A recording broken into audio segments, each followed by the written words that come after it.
Os irmãos devem estar acompanhando, estarrecidos a situação do nosso país, do nosso mundo. Agora,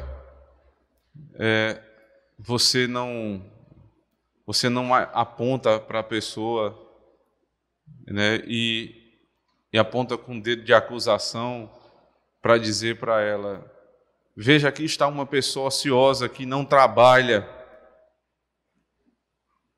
e que quer roubar as coisas dos outros e quer reter o que não é seu. Aqui está um criminoso, porque ao invés de trabalhar para sustentar a sua casa, ele quer tomar o que não é seu.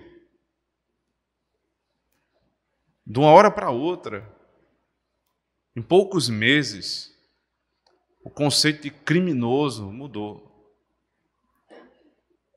Agora é o cidadão de bem, que insiste em viver, porque é isso que ele insiste. Ele não insiste em infringir lei. Ele está insistindo ali em sustentar a lei maior, a lei da vida. Porque veja qual o sentido que há em qualquer outra lei. Se você tem uma Constituição, mas você não tem pessoas vivas, até mesmo para se submeter à Constituição, de que serve essa Constituição? E agora o bandido, o criminoso, já não é mais o que toma o do outro para se sustentar, mas ele é incriminado, ele é denunciado porque ele está trabalhando. Vejam aqui, o criminoso, ele saiu de casa para trabalhar.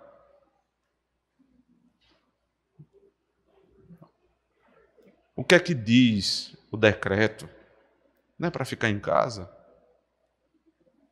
O que é que diz o governador? Não é para ficar em casa? Então, se ele está saindo de casa, é porque ele, de fato, é um criminoso.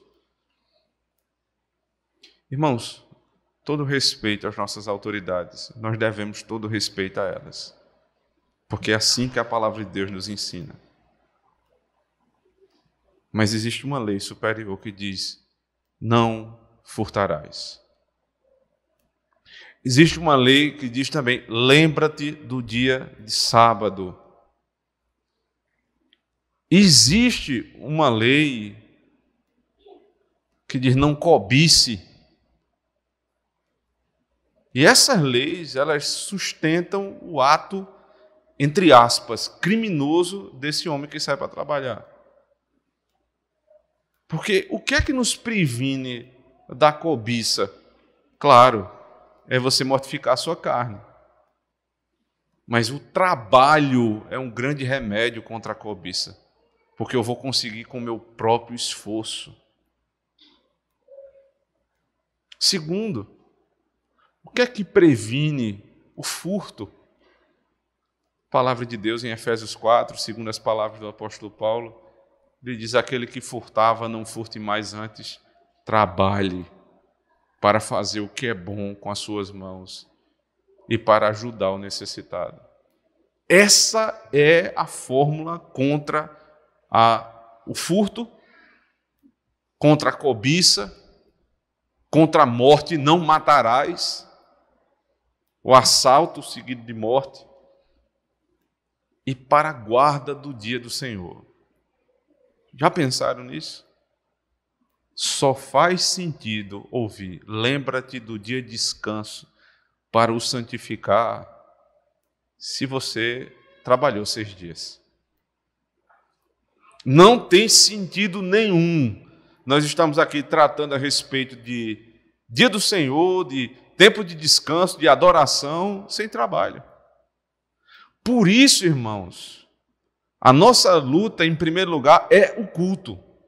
Manter a igreja aberta, é fato. Mas a nossa luta, por consequência, é ter o direito de trabalhar.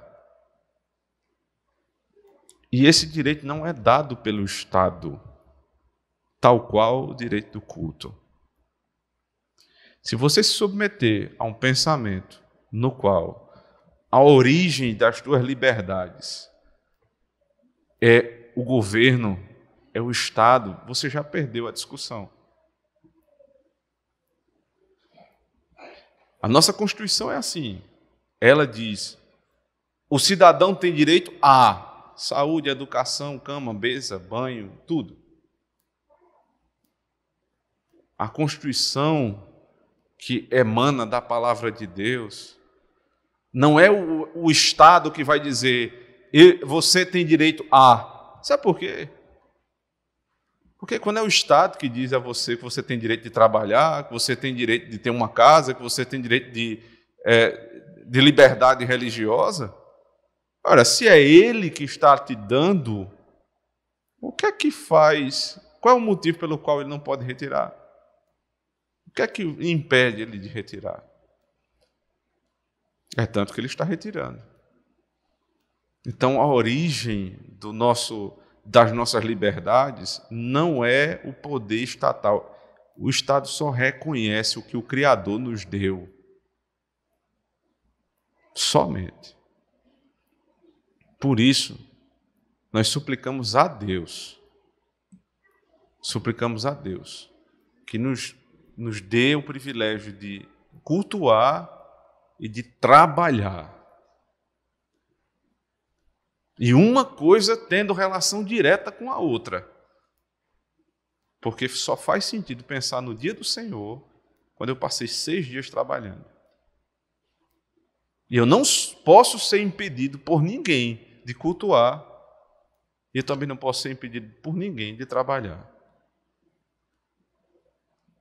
Nosso pensamento está tão contaminado que nós passamos a dizer, mas o que é que diz o decreto? O que é que diz a lei? O que é que diz o governador fulano de tal? Irmãos, toda autoridade é constituída por Deus, portanto, tem origem em Deus. Então, se Deus me deu a liberdade de culto, o Estado não me dá, ele reconhece.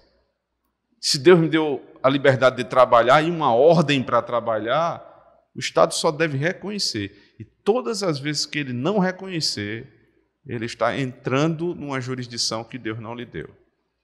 E aí nós paramos por aqui a discussão. Que situação, irmãos?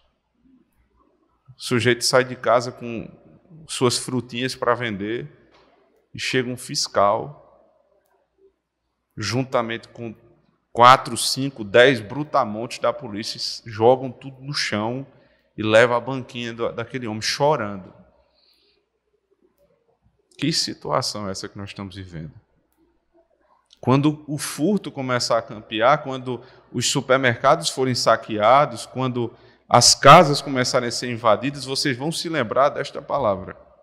Que Deus nos livre de que chegue a esse ponto. Vocês vão lembrar dessa palavra. Isso é porque a lei de Deus